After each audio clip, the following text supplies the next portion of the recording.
اس صورت کی پچھلی 9 آیات میں اس بات کا بیان ہم نے پڑھا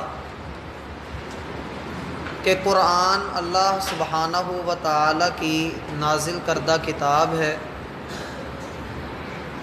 اور اس کتاب کو جب اللہ سبحانہ و تعالیٰ نے اپنی کمال حکمت کے ساتھ نازل فرمایا ہے تو حق یہ بنتا ہے کہ اس رب کا تعارف حاصل کیا جائے، اس کو پہچانا جائے، اس کی معرفت حاصل کی جائے، اس سے پہچان کی جائے، اور پھر اپنے رب کی خوب بندگی کی جائے۔ اور اسی حوالے سے پہلی 9 آیات گزری جن کا اختتام اس بات پر تھا کہ علم والے اور جاہل لوگ کبھی بھی برابر نہیں ہو سکتے۔ اللہ سبحانہ و تعالی نے قرآن کے اندر ہدایت کا جو بیان کیا ہے وہ ان کے لیے ہے جو عقل والے لوگ ہیں اور عقل کا استعمال کرتے ہیں۔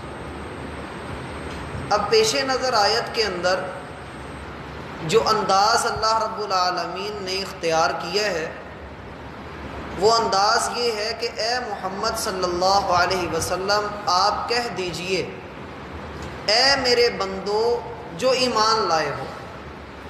یہ والا جو انداز ہے یہ مکی صورتوں میں نظر آتا ہے، مدنی صورتوں میں یہ انداز نہیں ہے۔ مدنی صورتوں میں یا ایھا الذین آمنوا کے الفاظ آتے ہیں، جب مکی صورت ہوتی ہے تو وہاں پر اکثر اس طرح کے الفاظ آ جاتے ہیں کہ نبی علیہ الصلاۃ والسلام کی وساطت سے آپ کے تھرو اسلام والوں کو، ایمان والوں کو مخاطب کیا جاتا ہے، جیسا کہ یہاں پر ایک انداز آپ کے سامنے موجود ہے۔ اسی طرح سے قرآن کا ایک مشہور مقام ہے جس میں اللہ رب العالمین یہ فرماتے ہیں اے میرے بندو جنہوں نے اپنی جانوں پر ظلم کیا ہے اللہ کی رحمت سے نا امید نہ ہونا۔ وہاں پر بھی یہی انداز ہے، وہ اسی صورت کے اندر انشاءاللہ اگلی آیات کے اندر ہم پڑھنے والے ہیں۔ تو بتانے کا مقصد یہ ہے کہ قرآن کریم کے اندر اللہ رب العالمین نے جب ایمان والوں کو مخاطب کیا ہے تو مکی صورتوں میں انداز الگ ہے، مدنی صورتوں میں انداز الگ ہے۔ اللہ رب العالمین فرما رہے ہیں کہ اے محمد صلی اللہ علیہ وسلم آپ کہہ دیجئے یا عباد الذین آمنوا اے میرے وہ بندو جو ایمان لائے ہو۔ اور یہاں پر اللہ رب العالمین نے جو بندوں کی نسبت اپنی طرف کی اور پھر انسان کو بندہ کہہ کر پکارا ہے، اس میں بھی ایک بہت بڑی حکمت ہے۔ عباد عبد کی جمع ہے، اور عبد کا معنی ہوتا ہے ایک ایسا غلام جس نے اپنے مالک کی، اپنے آقا کی کبھی نافرمانی نہ کی ہو۔ اور اللہ رب العالمین نے قرآن کریم کے اندر انسانوں کا تو بہت زیادہ ذکر کیا ہے، لیکن جب اللہ کے بندوں کی بات آئی ہے اللہ نے ان کے لیے انسان کا نہیں عبد کا لفظ استعمال کیا ہے۔ جیسا کہ ہم نے سورہ صاد کے اندر یہ بات پڑھی تھی کہ سلیمان علیہ السلام کا ذکر آیا تو اللہ رب العالمین نے فرمایا نعم العبد، بڑا ہی اچھا بندہ تھا۔ لیکن جب فرعون کا، قارون کا، حامان کا، کفار کا ذکر آتا ہے تو وہاں انسان کی بات کی جاتی ہے۔ گویا انسان اور بندے میں فرق ہے، انسان سارے ہی ہیں لیکن بندے بہت تھوڑے ہیں، اس لیے یہاں پر خاص گروہ مخاطب ہے، اور وہ لوگ ہیں جو اللہ کے بندے ہیں، اور اللہ کا بندہ اگر بننا ہو تو اس کے لیے ایمان لازمی ہے۔ اس لیے فرمایا کہ یا عباد الذین آمنوا اے میرے بندو، اے اللہ تیرے بندے کون ہیں، ان کی نشانی کیا ہے؟ الذین آمنوا، وہ لوگ جو ایمان لاتے ہیں۔ ایمان کیا ہے؟ ایمان ایک ایسا جذبہ ہے، ایک ایسا اللہ رب العالمین نے اس کو بنایا ہے کہ یہ سیدھا دل کی گہرائیوں میں اترتا ہے۔ ایمان کا ڈائریکٹ تعلق دل کے ساتھ، اور یہ ایمان جو ہے یوں کہہ لیں کہ ایک بیج ہے جو انسان کے دل کی زمین کے اندر دفن ہوتا ہے، اور پھر جب اس کا پودا نکلتا ہے تو اسلام اس کا پودا ہوتا ہے۔ آپ نے ایمان کو دل میں جگہ دی، اس ایمان نے آپ کے دل سے اسلام باہر نکالا اور پھر آپ نے عمل کیا۔ اس کو یوں سمجھ لیں کہ ایمان کا تعلق دل کے ساتھ ہوتا ہے اور اسلام کا تعلق عمل کے ساتھ ہوتا ہے۔ ایمان نظر نہیں آتا، اسلام نظر آتا ہے۔ ایمان کا تعلق دل کے ساتھ ہے۔ میں کہتا ہوں کہ میں اللہ کو مانتا ہوں، میرا یہ ماننا یہ دل کے ساتھ تعلق رکھتا ہے۔ میں کہتا ہوں میرا فرشتوں پر ایمان ہے، یہ ایمان دل کے اندر ہے۔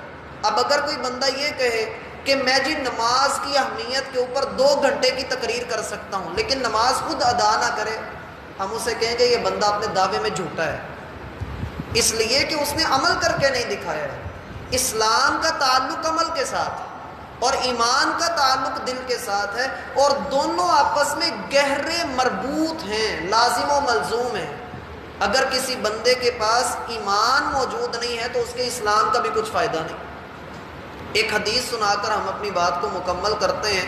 نبی علیہ الصلاۃ والسلام کا فرمان ہے الایمان بضع و ستون شعبہ، ایمان کی 60 سے کچھ اوپر شاخیں ہیں، ایمان کے 60 سے زیادہ درجے ہیں۔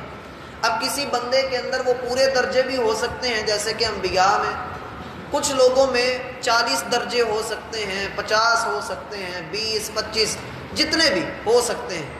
لیکن اگر کسی بندے کے اندر 11 درجوں میں سے کم ہو، کم از کم 11 درجے ہر بندے میں ہونے چاہیے، اگر ان 11 میں سے ایک بھی کم ہو جائے بندہ مسلمان نہیں رہتا۔ اب وہ 11 درجے کون سے ہیں ان کو اچھے طریقے سے سمجھ لیجیے۔